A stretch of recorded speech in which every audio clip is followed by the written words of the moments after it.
İsrailin baş naziri Benyamin Netanyahu bir neçə gün əvvəl ölkənin 14-cü televiziya kanalına müsahibəsində oğluna qarşı sui-qəsd cəhdindən danışıb. Lakin hədəfin hansı oğlu olduğunu açıqlamayıb. Netanyahu bu hadisəni inanılmaz bir məsələ adlandıraraq deyib. Stat: İran oğullarımdan birini hədəfə aldı. İran onu öldürməyə çalışdı. Oğullarımdan birini öldürməyə cəhd etdi. Statın sonu. Netanyahunun bu qısa açıqlamasından az sonra məsələnin yeni təfərrüatları üzə çıxıb. Belə ki, Amerika Birləşmiş Ştatlarının Newsmax kanalı sırağa gün avqustun 26-sında məlumat yayıb ki, İran agentləri İsrail baş nazirinin böyük oğlu Yair Netanyahunun Amerika Birləşmiş Ştatlarında yaşadığı dövrdə ona qarşı sui-qəsd hazırlanması və həyata keçirilməsi planı üzərində işləyiblər. Bu məlumat Benyamin Netanyahunun daha əvvəl verdiyi açıqlamaya yeni detallar əlavə edib. İşin təfərrüatlarından agah olan və ABŞ hüquq mühafizə orqanlarında çalışan bir mənbənin Newsmax-a verdiyi məlumata görə əsas hədəf İsrail baş nazirinin 35 yaşlı böyük oğlu olub. Yair həmin dövrdə Floridanın cənubundakı Hallandale Beachdə yaşayırmış. Mənbənin sözlərinə əsasən, İsrail Kəşfiyyat Xidməti ötən ilin dekabr ayında Tehran tərəfindən Yairə qarşı hazırlanan planı aşkar edib və bu barədə ABŞ rəsmilərini məlumatlandırıb. Həmin şəxsin bildirdiyinə görə, İrana bağlı kəşfiyyat qrupu qabaqcadan Miami bölgəsində yerləşib və Yairin gündəlik fəaliyyətini, eləcə də yaşadığı yeri müşahidə altına alıb. Mənbə bildirib ki, Yairi daim İsrailin təhlükəsizlik işçiləri müşayiət etsə də, sui-qəsd planı ifşa olunan kimi ona ərazini tərk etmək əmri verilib. O, əşyalarını belə toplamağa imkan tapmadan dərhal İsrailə qayıdıb və hazırda da oradadır. Məlumata görə indiyədək hərbi senzura bu xəbərin yayılmasına mane olub.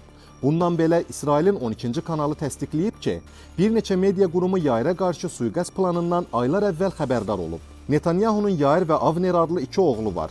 Avner İsraildə yaşayır. Böyük qardaşı Yair isə mühafizəkar şərhçi kimi tanınır və uzun müddət Miami bölgəsində yaşayıb. İsrailin baş naziri oğluna qarşı sui-qəsd planını ailəsinin qorunması üçün dövlət tərəfindən geniş təhlükəsizlik tədbirlərinin görülməsini əsas kimi göstərib. Netanyahu hücum edənlərin lazımi mühafizə tədbirləri olmadığı təqdirdə uğur qazana biləcəkləri barədə xəbərdarlıq edərək bu tədbirləri müdafiə edib. Məhz buna görə bu təhlükəsizlik mühafizəsi dəbdəbə deyil, deyə o vurğulayıb. İsrail hökuməti iyul ayında ölkənin daxili təhlükəsizlik xidməti Shin Bet-in Netanyahunun həyat yoldaşı Sara, oğulları Yair və Avner üçün mühafizə tədbirlərini uzadıb. Qərara əsasən, Netanyahu baş nazir vəzifəsindən getdikdən sonra da iki oğlu 5 ilədək dövlət mühafizəsi ilə təmin olunacaq. ABŞ və İsrail mediası bildirir ki, Netanyahunun oğlunun Floridada öldürülməsi ilə bağlı plan İranın iki ölkənin liderlərinə və onların ailə üzvlərinə qarşı yönəltdiyi daha geniş təhdidlər modelinə uyğun gəlir. Son vaxtlar İran hərbi və təhlükəsizlik qurumlarının fevralın 28-də ABŞ və İsrailin hücumu nəticəsində həlak olmuş İranın keçmiş ali rəhbəri Ayətullah Əli Xameneyinin intiqamının alınması barədə açıq və hədələyici bəyanatları da bunun sübutu kimi dəyərləndirilir. Təhlükənin artıq Donald Trumpın ailə üzvlərini də əhatə etdiyi aydın olur. İranın dövlət televiziyası bu günlərdə ABŞ prezidentinin 20 yaşlı kiçik oğlu Barron Trumpa həsr olunmuş təqribən 3 dəqiqəlik qeyri-adi bir video yayımlayıb. Barron Trumpı harda öldürmək olar? Başlıqlı video İran televiziyasının 3-cü kanalında yayımlanıb. Hakimiyyətə yaxın media qurumları da videonu tirajlayıblar. Videoda Barron Trumpın ABŞ məxfi xidməti tərəfindən qorunması, onun avtomobilləri və oxuduğu universitetlə bağlı təfərrüatlar nümayiş etdirilib.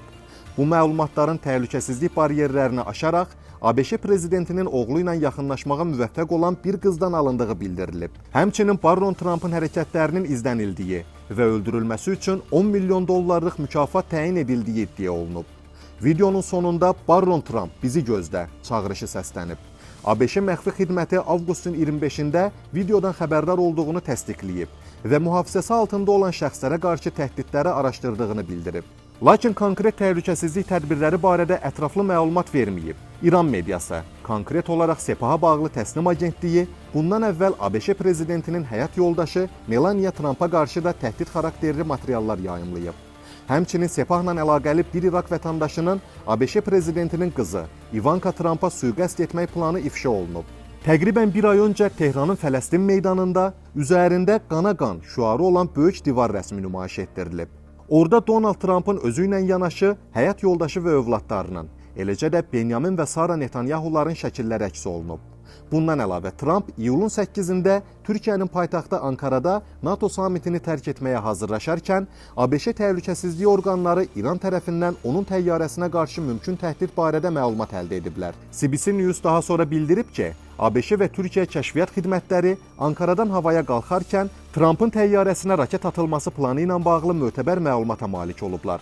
İsrail kəşfiyyatı da bu təhdidlə bağlı informasiya təqdim edib. Bu təhdiddən sonra Trumpın təhlükəsizlik əməkdaşları onu gizli şəkildə uçuşun planlaşdırıldığı təyyarədən yaxınlıqdakı ABŞ hərbi təyyarəsinə keçiriblər. Bu hadisə Trumpın açıq şəkildə Tehranın onu əsas sui-qəsd tərəfi hesab etdiyini bildirdiyi bir vaxtda baş verib. O, Ankara samiti zamanı adının İranın hədəflər siyahısında birinci olduğunu qeyd edərək demişdi. Stat, onlar ABŞ liderini, yəni məni aradan götürmək istəyirlər. Statın sonu. Qeyd edək ki, İranın dırnaqarası intiqam siyahısı təkcə ABŞ və İsrail rəhbərləri və onların ailə üzvləri ilə məhdudlaşmır. Bura Amerika Birləşmiş Ştatlarına dəstək verən bəzi dövlət başçıları, eləcə də ABŞ Mərkəzi Komandanlığı, CENTCOM-un yüksək rütbəli zabitləri də daxil edilib. Digər tərəfdən Tehranda son kadr təyinatları nəticəsində xaricdə terror əməliyyatlarının planlaşdırılması və həyata keçirilməsində dırnaqarası zəngin təcrübəsi olan Möhsün Rızai və Əhməd Vəhidi kimi generalların İran hərbi siyasi rəhbərliyində önə çıxması bu cür təhdidləri ciddiyə almağı zəruri edir.